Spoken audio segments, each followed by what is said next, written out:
Welcome to the Third Spiritus Federation of Florida Conference. Mediumship, a human attribute.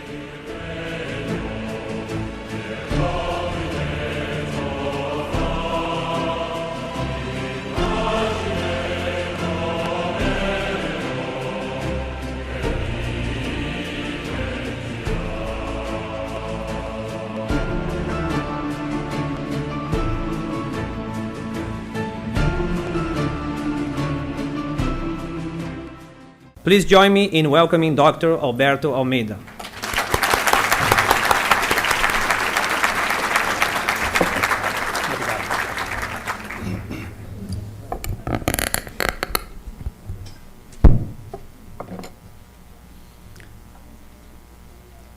Queridos amigos, a nossa ternura paraense, num toque bem da Amazônia.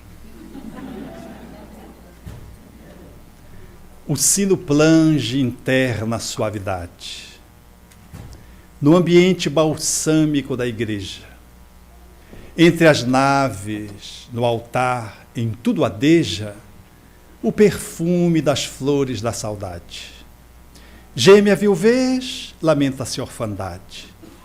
E a alma que se libertou do exílio beija a luz que resplandece e que viceja na catedral azul da imensidade. Adeus, terra das minhas desventuras. Adeus, amados meus, diz das alturas a alma o azul do céu singrando. Adeus, choram as rosas desfolhadas. Adeus, clamam as vozes desoladas de quem ficou no exílio soluçando. O poema é de Alta de Souza. Um soneto de beleza incomparável, que se torna mais belo quando da circunstância em que ele surgiu. Traduzindo, a excelência de um médium que começava nos seus primeiros passos e que desafiava a cultura, os artistas, os críticos, que levantavam a hipótese de dizer que ele era um falseador, simulando escrever poemas dos mortos, mas que, na verdade, ele era apenas um falso. Era Chico Xavier depois da publicação do Parnaso de Além Túmulo, que haveria de enfrentar a crítica literária, a religiosidade dogmática, a descrença de alguns espíritas, e, acima de tudo, teria que fazer o testemunho da veracidade do que representava a mediunidade, enquanto instrumento de iluminação que ele portava, e que deveria, depois de um longo período, deixar cabalmente demonstrado que a mediunidade ela pode ser entrevista como uma psicoterapia da alma. Tal são os benefícios que ela enseja a partir de um olhar que foque nos aspectos emocionais e que tragam a transcendência do ser como perspectiva existencial. Desse modo, nós vamos alinhavar algumas considerações à guisa de trazer esse foco como uma contribuição a mais àquilo que está posto dentro do campo dos nossos estudos espíritas, a fim de que possamos melhormente avaliar a mediunidade e poder dar um enquadramento superior para o qual ela aponta, notadamente aqueles que estão envolvidos nessa abordagem do exercício dessa aptidão do ser. Especialmente para aqueles que estamos lidando com a mediunidade, na conta de médiuns ou não médiuns, ostensivos ou não, todos aqueles que estamos nesse campo do intercâmbio mediúnico, podemos entrever a mediunidade nessa amplitude que nos faz dar à mediunidade uma valoração que supera uma análise às vezes rasteira e imediata, que não dá conta de poder avaliar a sua imensidão nos benefícios que ela é capaz de proporcionar. Por isso, o nosso foco ele vai se adestringir notadamente ao médium e àqueles que lidamos com a mediunidade, para que possamos lograr avaliar a mediunidade como uma terapia, como uma psicoterapia no campo da espiritualidade, quando exercida à luz do pensamento espírita. Desse modo, poderíamos entrever que... Cadê a bichinha ali? Aí, aqui?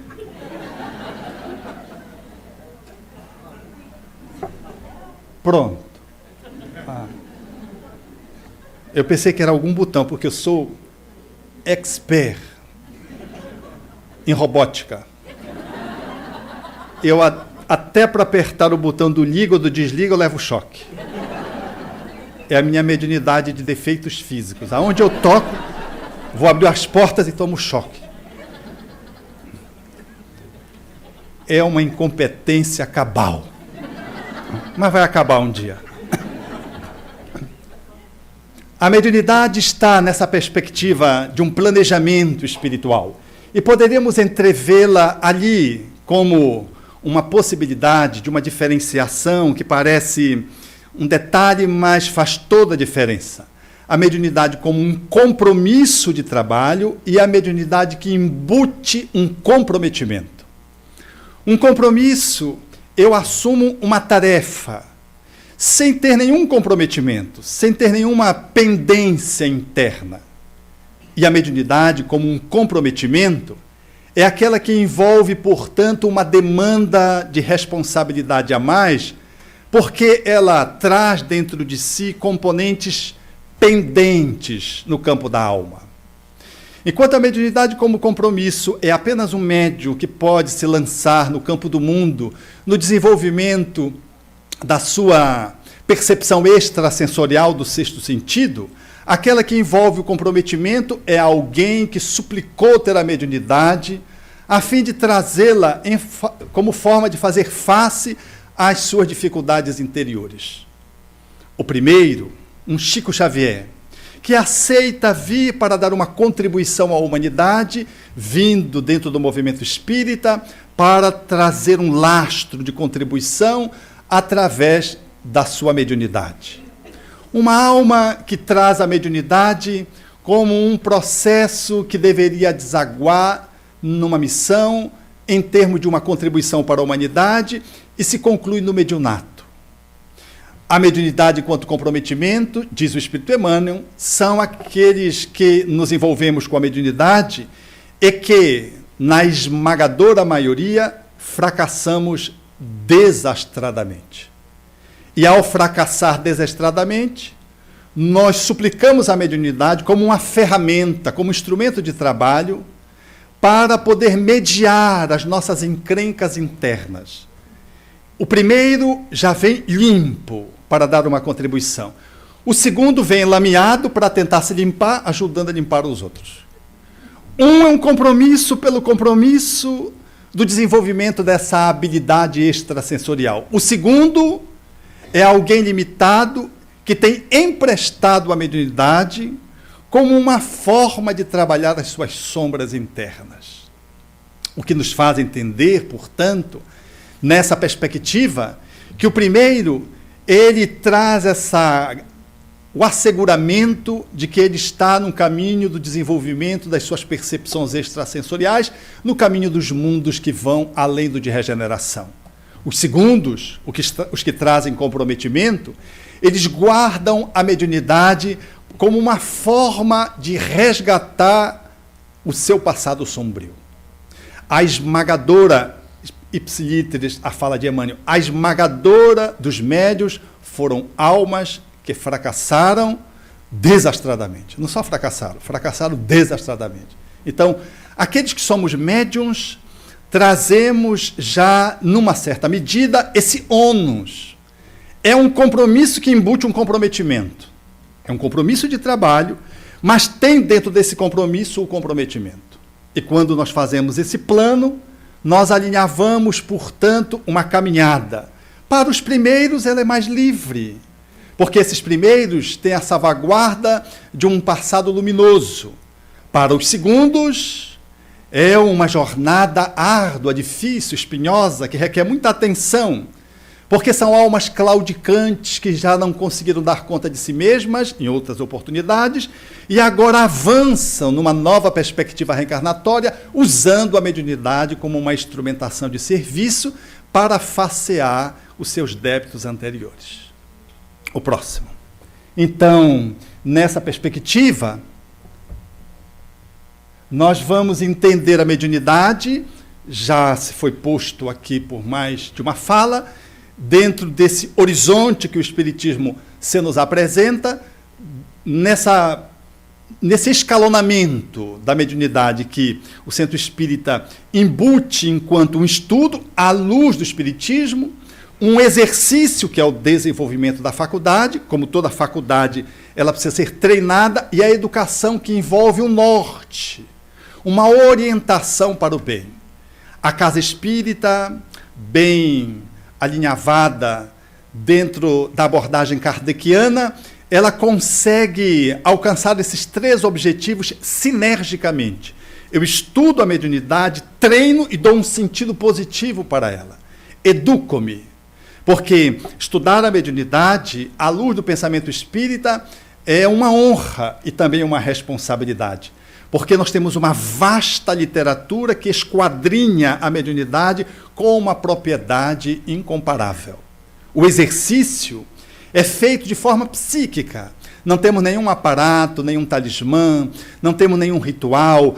É uma reunião psíquica, uma reunião inteiramente subjetiva, que envolve, portanto, um trabalho notadamente de alma, não obstante ela seja uma faculdade do corpo. É, portanto, no desenvolvimento, no exercício, no treino, que a casa espírita vai abrir o espaço para que os médiuns, nessa abordagem kardeciana, que estão com acessibilidade favorável, possam, então, exercitar essa faculdade.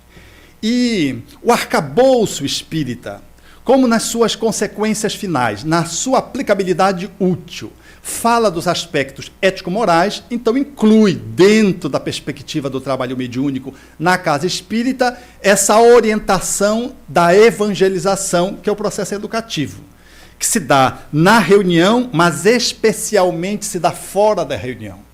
Se o estudo ele tem um espaço de excelência dentro da casa espírita e o treino deve ser feito dentro da casa espírita, fundamentalmente, o exercício da faculdade, o desenvolvimento dela, a educação é um trabalho que se faz mais fora do que dentro, porque é um trabalho de caldear a alma, de promover a purificação da alma, portanto, um movimento de autoeducação contínuo de vários dias, de várias horas por todos os dias, que poderíamos, assim, na fala dos espíritos com André Luiz, dizer que é um trabalho que vai de 24 horas a cada dia, dos 7 dias da semana.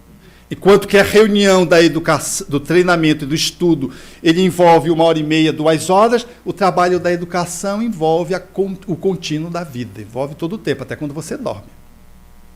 Você está num exercício de educação da mediunidade. Porque você pode se surpreender durante o sono com os seus conteúdos internos e perceber se você está numa perspectiva de autoeducação ou se você está simplesmente frequentando a casa espírita como alguém que frequenta um culto e achando que os espíritos vão fazer por você aquilo que você tem que fazer por si mesmo. Sai do corpo e se conecta com as entidades, ou agride as entidades, como vi certa feita o companheiro dizer, não, eu dei um soco na cara do espírito.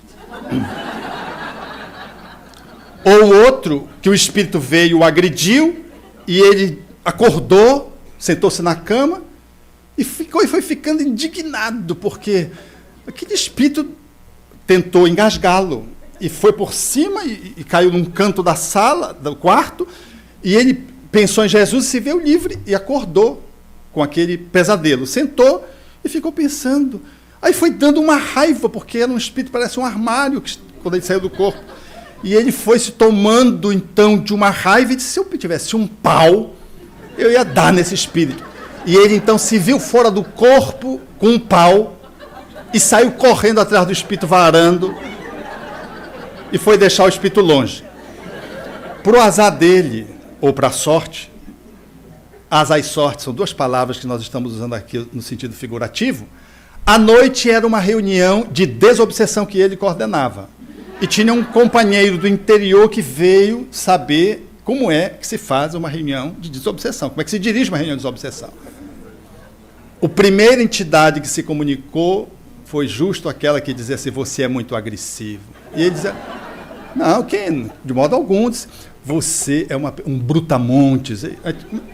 Mas se eu fui, aí ele pensou que ele estava falando do passado, porque ele não é uma pessoa assim grosseira no cotidiano.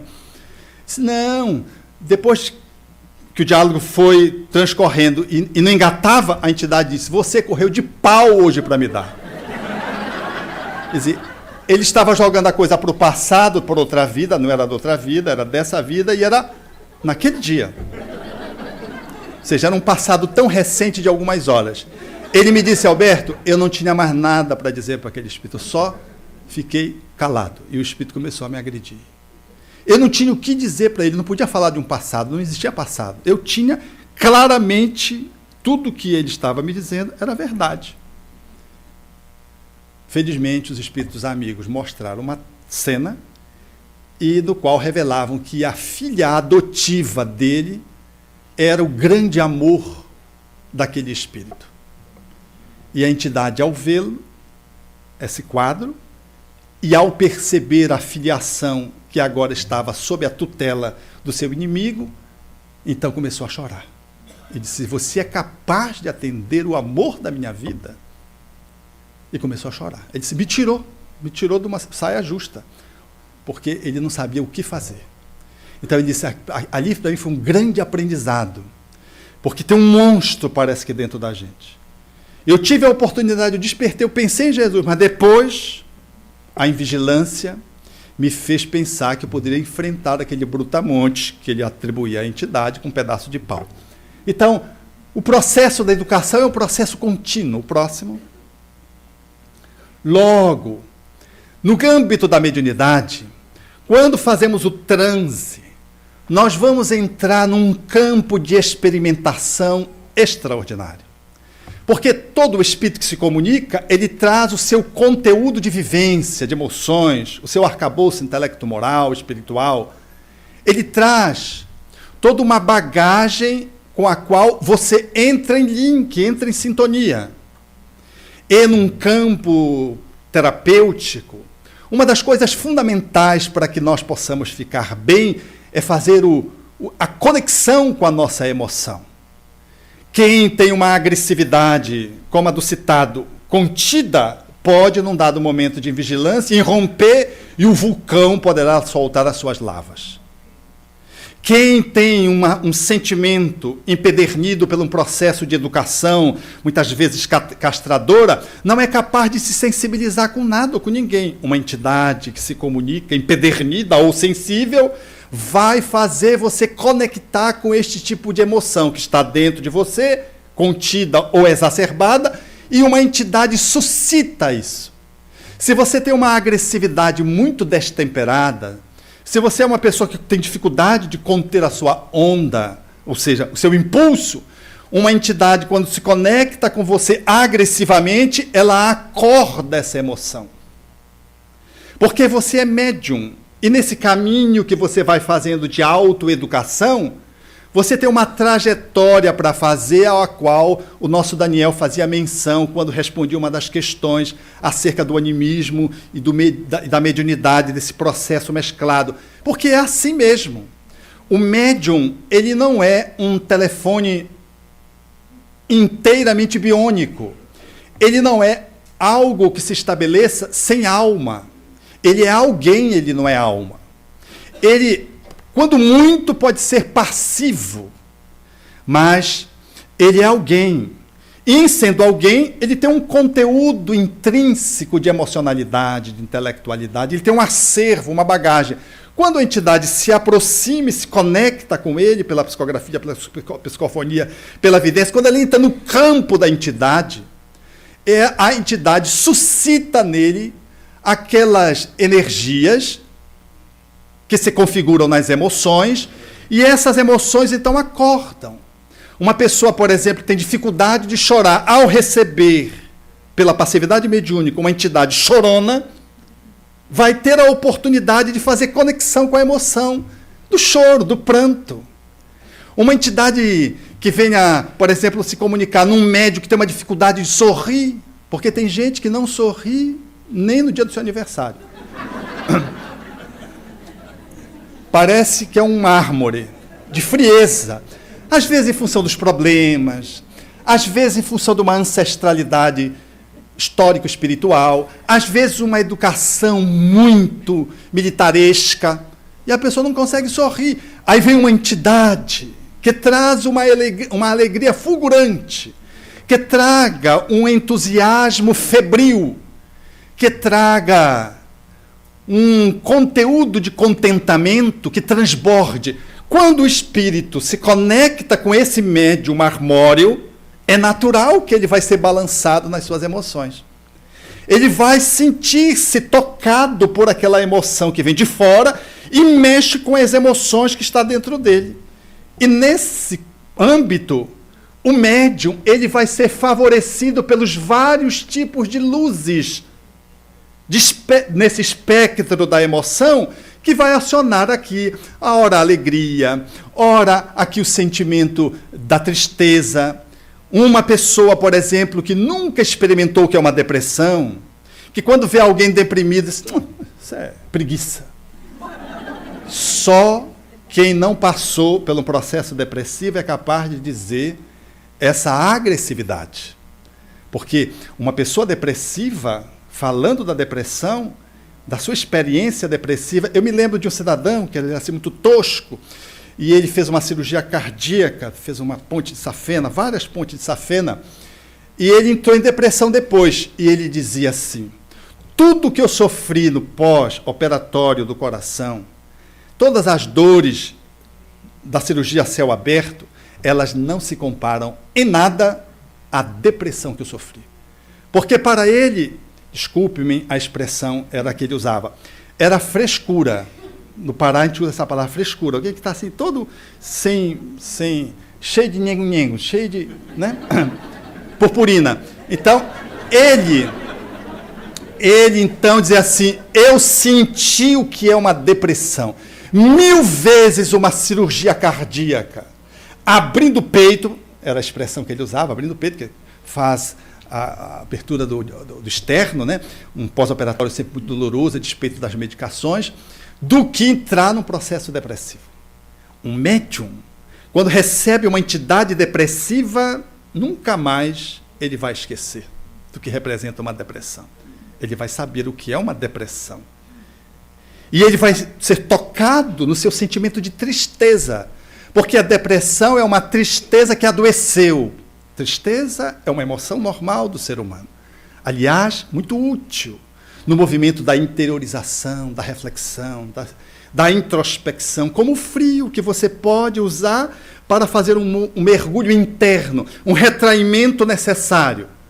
Mas a depressão é entrar num processo de enregelamento, é estar num processo de adoecimento, é doença dessa emoção chamada tristeza. Logo, quando dos fenômenos mediúnicos, aqueles que se envolvem na tarefa mediúnica, de qualquer tipo de mediunidade, vão apresentar essa conexão com essas emoções. E isso vai lhes fazer acordar algumas emoções ou perceber que uma emoção é demasiadamente exagerada. Quando alguém, por exemplo, tem um estopim muito curto, um colérico, por exemplo, uma pessoa que é colérica, ao aproximamento de uma entidade raivosa, ela vai se sentir potencializada e vai mostrar uma agressividade que nem é da entidade, é mais dela, é mais anímica. E ela vai sentir dificuldade em controlar, porque ela já tem dificuldade de se controlar no cotidiano, mas um plusinho de uma entidade, aí ela vai ter dificuldade mesmo. E não será de admirar que ela possa fazer uma movimentação inadequada, queira esbofetear alguém, queira empurrar as cadeiras, subir na mesa, levantar a mesa, de tão desorganizada emocionalmente que ela está. Às vezes é necessário até afastá-la por um tempo, porque ela precisa se educar no campo da raiva. Ela não está em condições ainda de comparecer a uma atividade do treinamento da mediunidade. Porque o filtro está tão comprometido que qualquer entidade irritadinha vai causar nela um estopim e uma explosão de agressividade. Faz sentido isso para vocês? Qualquer semelhança é coincidência mera. Ok? Conexão com as emoções. Acorda em você aquilo que está escondido. Alguém que traga um sentimento, outro, derivado das emoções básicas, e que está escondida, uma ansiedade, um aproximamento de uma entidade, faz com que essa ansiedade entre num processo de maximização. E o médium, então, a partir daí, vai podendo perceber-se mais amplamente em função desses contatos espirituais que ele vai fazendo. Então, isso é um trabalho notável para que você possa perceber o seu perfil de funcionamento, o seu estilo de ser, da sua personalidade, e avaliar como é que funcionam esses sentimentos, angústia, ansiedade, medo, fobia. Medo é um sentimento comum ao ser humano, mas a fobia não é desejável, é doença.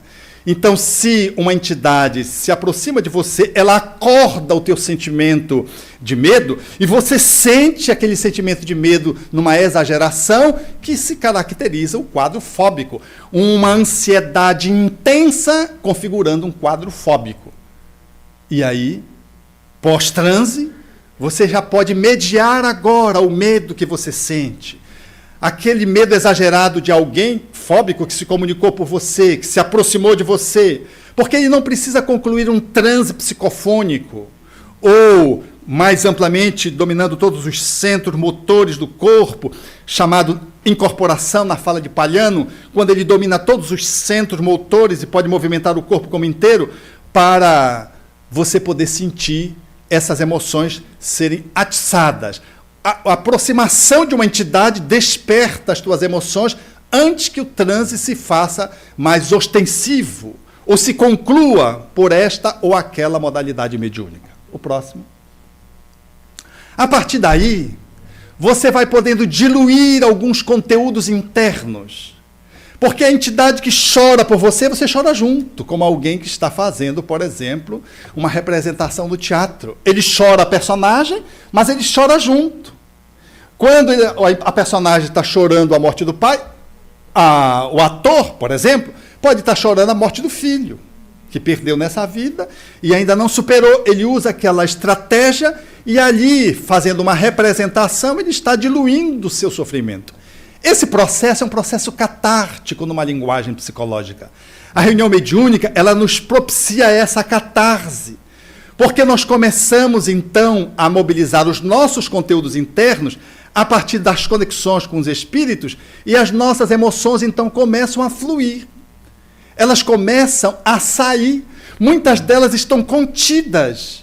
Uma agressividade retida, por exemplo, e uma entidade grosseira, raivosa que venha se comunicar, por exemplo, numa psicofonia, dá ensejo que a pessoa coloque e libere aquela agressividade que é muito contida, muito retida. E ela vai soltando a fim de que ela possa não só se liberar dessa agressividade quando está destrutiva, mas ter a oportunidade depois de manejá-la de uma forma positiva.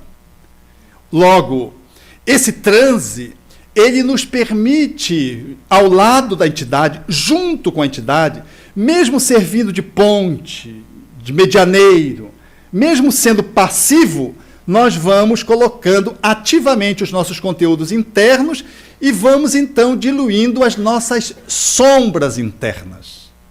Uma entidade que traga uma grande dor, um grande conflito, e que bata num conflito seu, ele faz com que você possa ir ali diluindo. Então, a entidade está falando, por exemplo, da sua mágoa. E quando ela chora em função da dor que sofreu, você, ao mesmo tempo, inconscientemente ou conscientemente, dependendo do transe, você vai diluindo a sua mágoa junto. Porque a dor dela é a sua dor também, num certo nível. Essa mágoa pode estar nesta vida, mas essa mágoa pode estar no inconsciente profundo. E por isso uma comunicação de uma entidade suicida, por exemplo, fala tão profundamente a você quando você psicografa uma mensagem de um suicida. Parece que é você, porque foi você já suicidou. E quando a entidade se conecta, você ajuda a entidade e trabalha as pendências internas do suicídio, colocando para fora dores que ainda não foram de todo eliminadas. Você vai diluindo internamente quando faz esses transes. Esses transes envolvendo entidades negativas, entidades que tragam imperfeições, estejam elas conectadas pelo passado com você ou não. Se estiverem conectadas com você, com mais razão. E pode ser uma conexão em função de um sentimento aparentemente saudável. Alguém que ame muito você, no movimento de apego, portanto, no amor adoecido, você vai poder lidar com esse alguém que se comunica com você pela vidência, pela audiência ou pela psicofonia e vai lidar com essa transição do amor que tem muito apego e se desconfigura como amor. E se alguém que é vinculado a você, você ao mesmo tempo que você identifica isso, você identifica uma atração, porque é um vínculo afetivo, não é um ódio. E isso é alguma coisa que parece simples, né? Mas é de alta complexidade. Eu lembro do Raul, quando tinha uma entidade que era vinculada a ele, e a entidade fazia assim. Quando alguém falava mal do Raul e vinha perceber do Raul, a entidade vinha e fofocar. Não, esse aí não é sério, não. Ele estava ali falando de ti, isso, fazendo aquilo. Mas era um fofoqueiro. E o Raul sabia, porque a entidade via quem falava mal dele fora e vinha falar bem na frente dele. E a entidade entregava. O Raul uma vez estava num carro e perguntou para um juiz o que é que era vara. Aí o juiz começou, mas como, Raul, você não sabe o que é varas? De onde vem a palavra varas, as varas da justiça? Como? Começou a alinizar. A entidade fofocou tudo que era varas. Aí o Raul começou a dizer o que significava varas. Aí o seu motorista amigo ficou assim, como, Raul? Por que você perguntou se você sabe? Era o fofoqueiro. Então, esse fofoqueiro chegou a um ponto que o Camilo disse, ou você fica com eles ou você fica com a gente. Porque ou você dá ouvido para ele. Então o Raul teve que começar. Quantos amigos da gente, pegando aqui no plano dos encarnados, são esses amigos assim, chegam e detonam as tuas relações em nome do amor. Não, olha, porque eu sou teu amigo, eu vou te dizer. Aí diz tudo que não presta. Não é útil, não é bom, é meia verdade. Às vezes é verdade inteira, mas não é bom, não é útil. E detona. E você diz, o meu melhor amigo. Então, nós vamos aprendendo a lidar com esses companheiros que vêm e vamos diluindo o apego, porque ao tempo que a gente quer soltar, a gente quer prender também. A gente gosta de ser acolitado, de ser, né, paparicado, mas é uma manifestação, às vezes, de amor abusada. Às vezes é um ex-amor de uma vida anterior de nível de conjugalidade. Vi agora recentemente, num atendimento psicoterapêutico, esse processo se dando, a entidade trouxe a pessoa porque ela queria que ela viesse para mim, para que eu pudesse ajudá-la. E era um ex-amor da vida dele, anterior. Então ele inclinava a pessoa para relacionamentos suicidas, com o objetivo de o relacionamento não dar certo, ela deprimia e ele suicidá-la, porque ele queria que ela voltasse para o mundo espiritual, para os braços dele. Veja que amor bonito, né? Sacrificava o outro. E ele disse para mim, eu que trouxe ela aqui. Porque eu tinha tido um encontro terapêutico quase um ano atrás, e eu tratei muito bem, porque é assim que os espíritos nos ensinam, né? Num setting terapêutico, de repente ele se comunicou. A gente não faz reunião mediúnica no consultório, mas às vezes as entidades se comunicam assim. E ele se comunicou e eu tratei ele bem. Se tu fores a única pessoa que me tratou bem, onde eu chego me expulsam, me expulsam, me expulsam, me expulsam. Então eu trouxe ela aqui, mas ele trouxe ela aqui para que eu fizesse o que ele quisesse. Perceberam, né? Então aí nós vamos, o próximo, vamos ver essas dificuldades. Nós vamos aprender vivendo os conteúdos de vida positivos ou negativos, dependendo das entidades que se fazem ponte com você, que é o médium. Você não precisa se suicidar para saber qual é um suicídio. Receba uma entidade suicida e você veja o que é um suicídio. Você vive o suicídio. O suicídio que ela vive, você vive junto. Então você vai experimentando nesse espaço de ciência espírita o que a filosofia do estudo sistematizado diz. A filosofia nos ensina as leis. E aqui você tem o fato demonstrando o que acontece com aquele que se suicida, com aquele que se sacrifica pelo outro, com aquele que é um homicida, com aquele que viveu a pedofilia. Enfim, você experimenta, mas também experimenta as atitudes nobres.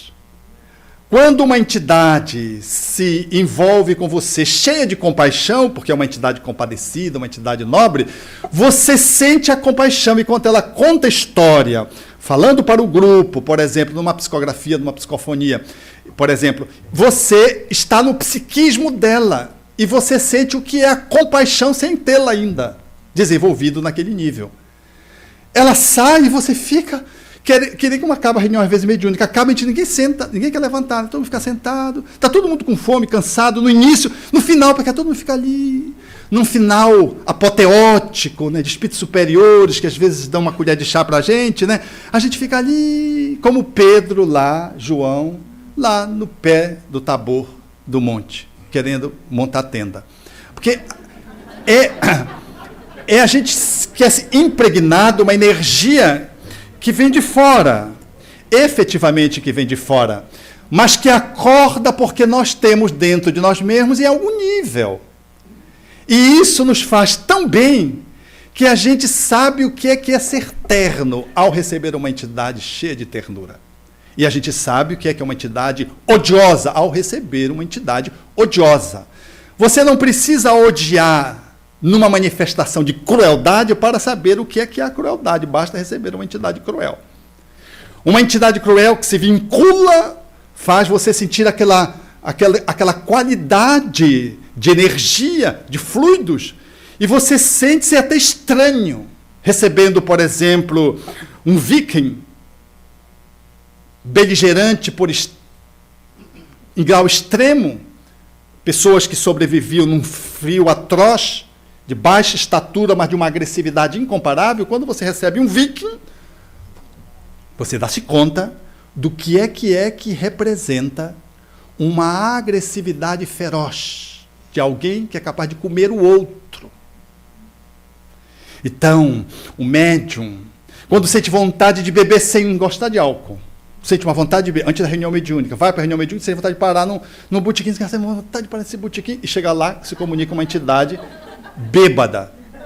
Você sabe, você não precisou fazer o transe, você já sentiu o que é uma pulsão para o etilismo através de uma aproximação de uma entidade que vai lhe permitir você aprender com ela acerca de tudo que ela traz de positividade ou de limitação e de negatividade. Então, o transe mediúnico, ele vai nos tornando expert nesta ou naquela emoção, quanto mais a gente vai exercitando, treinando, em maior número de tempo, em maior número de reuniões, nós vamos ganhando excelência, porque esse movimento é o movimento psicoterapêutico da alma, no qual eu vou diluindo as minhas encrencas, vou me dando conta de como é que eu sou, vou experimentando a sensação negativa do outro, a positiva do outro, eu vou então numa alquimia da alma, vivendo todas essas experiências sinergicamente e sincronicamente e sinfonicamente.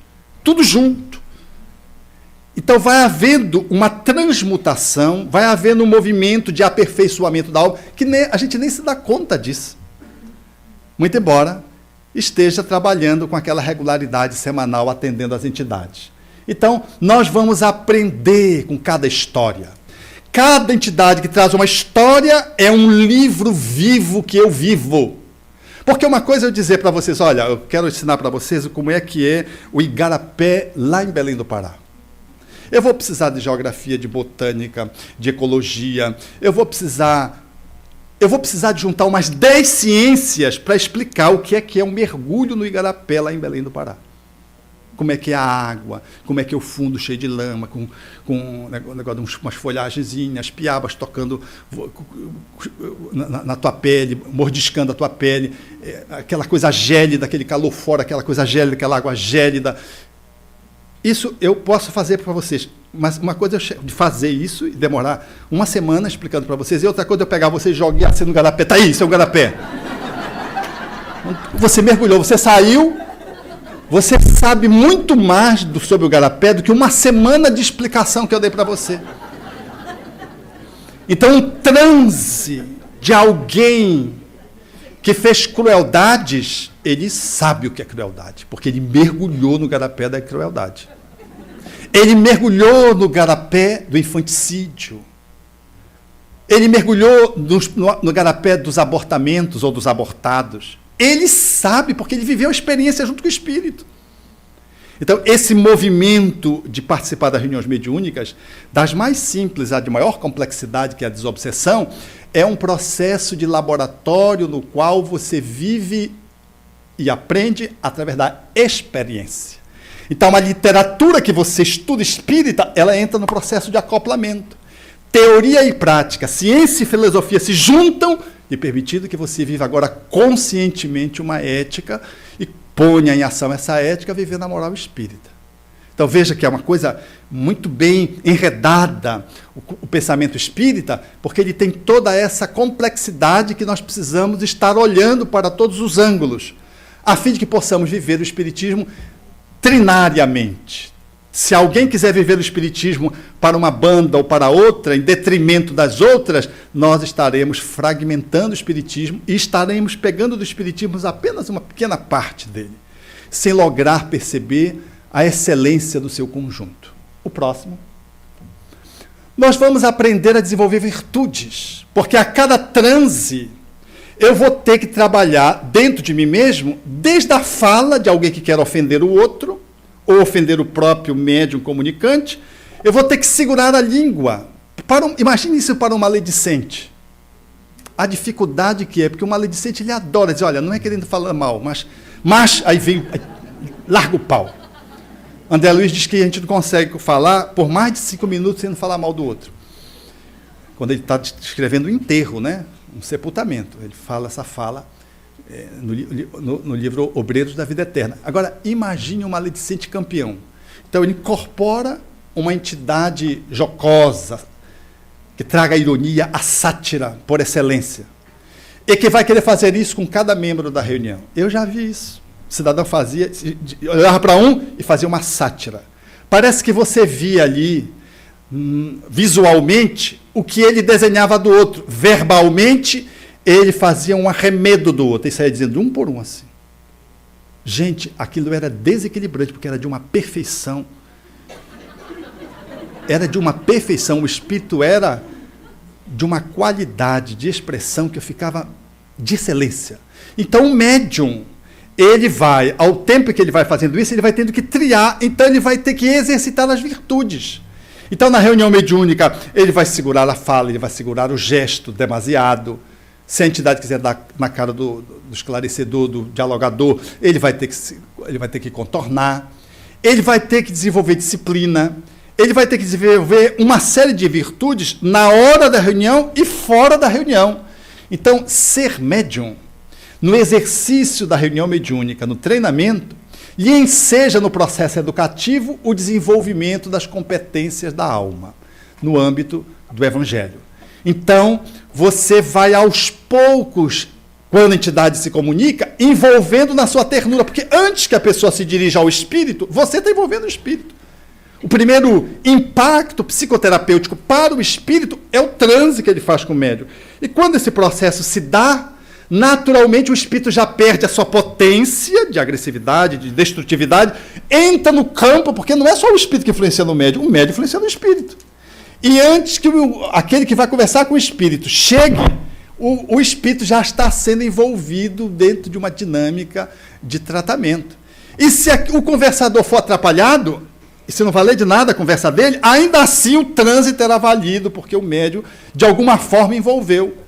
Mas para ele fazer isso, ele vai ter que desenvolver docilidade, ele vai ter que desenvolver disciplina, ele vai ter que ter perseverança. A entidade quer falar, eu quero falar, e disse, não pode. Então os transes lá, não pode haver aquele outro transe simultâneo, ele tem que segurar.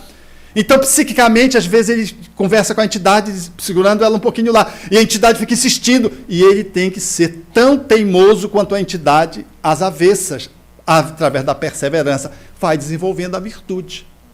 Assim, os médiuns somos chamados a desenvolver as competências das virtudes que vão nos conectando com o nosso anjo guardião. Quanto mais você vai diluindo as suas encrencas e vai exercitando as virtudes, transmutando as negatividades em positividade, você vai melhorando o padrão vibratório e você fica mais sensível ao seu anjo guardião e aos bons espíritos. E vai melhorando o processo intuitivo fora da reunião. E a vida tende a fluir dentro do canal, no leito do rio, com mais fluência, com mais acessibilidade, com mais produtividade, porque você está melhor conectado com aquele que sutilmente, intuitivamente, ele presta auxílio em função do gabarito de uma sintonia que você vai aperfeiçoando a cada tempo, através desses passos anteriores que você dá. O próximo. Lógico que também você vai atendendo às suas entidades que se vinculam a você pessoalmente, aos outros. Você vai se desonerando dessa perturbação espiritual e você vai melhorando, espiritualmente falando, como se você tivesse feito uma psicoterapia de longo curso. Disse-me uma entidade ainda há alguns meses, 2 meses e meio atrás, ela dizendo assim, eu a persigo há 26 anos. Mas nos 3 últimos anos, ela vem se tornando inacessível. E agora, eu já não consigo mais acessá-la. A entidade estava completamente vencida. Era o obsessor. Ela vinha fazendo um trabalho de autoconhecimento, trabalho terapêutico, era uma pessoa que não era espírita, por 3 anos.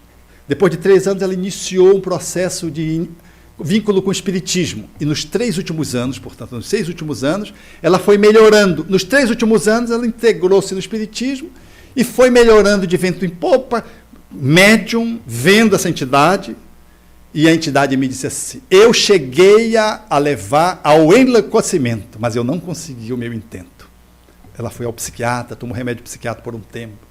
Hoje é um trabalhador na área mediúnica, estudando frequentemente a literatura espírita, os estudos de iniciação, estudo sistematizado. 3 anos agora ela está num grupo mediúnico, com a mediunidade abundante e com um comportamento que a família, o apelido dela em casa era louca. E agora ela é a mais lúcida da família. E a entidade me dizendo isso. Nos 3 últimos anos eu perdi o contato com ela. Foi a mudança de padrão atendendo as entidades. Vamos já para os últimos. Portanto, a possibilidade de participar da reunião mediúnica é a possibilidade de viver o espiritismo experimental, que é essa obra chamada O Livro dos Médiuns. Kardec coloca no frontispício da obra Espiritismo Experimental, que, num trocadilho de palavras, a gente pode dizer que é viver o espiritismo prático, no sentido da prática mediúnica propriamente dita. É a oportunidade de trabalhar essa aptidão, fazendo benefícios que nós não podemos avaliar. Eu digo que em Belém do Pará, um bom médium, ele faz, junto com o centro espírita, com o qual ele participa, e ao lado dos outros centros espíritas, nós fazemos mais bem ao Brasil do que o SUS. Conte quantas entidades você atende. Suponhamos que você atenda 2 por reunião. Por mês, 4 vezes 2, 8. Aí você pega um ano, 800, 1.000 entidades. 10 anos, 10.000 entidades. Só você. É uma população, 10.000 é uma população. Mas quando você atende um, você atende a família que ela perturba, o outro que ela obsedia. Você atende uma rede. Então, nós não somos capazes de avaliar, nessa sessão prática, os benefícios que a gente causa. No nosso processo psicoterapêutico da nossa alma, a gente vai melhorando e a gente vai melhorando aqueles que estão no nosso entorno. E quem chega perto da gente melhora também, se optar por isso.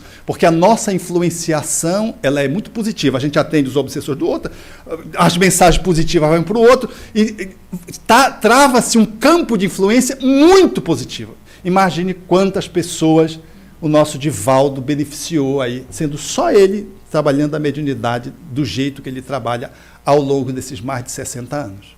Você imagina a rede em desdobramento, onde você chega, tem um caso para contar, exemplo do Chico.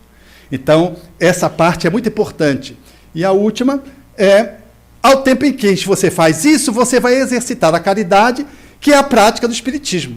Se na primeira você vive o Espiritismo prático, ou seja, a parte experimental do Espiritismo, na segunda você vive o Espiritismo enquanto vivência. É efetivamente a prática do Espiritismo. É o exercício da amorosidade, que nos dá ensejo de poder dizer que nós somos almas, psicoterapeuticamente falando, resolvidas no movimento de aperfeiçoamento, de individuação, no movimento de aclaramento do nosso ser, no movimento de autoiluminação progressivo dentro do nosso campo de possibilidades possível.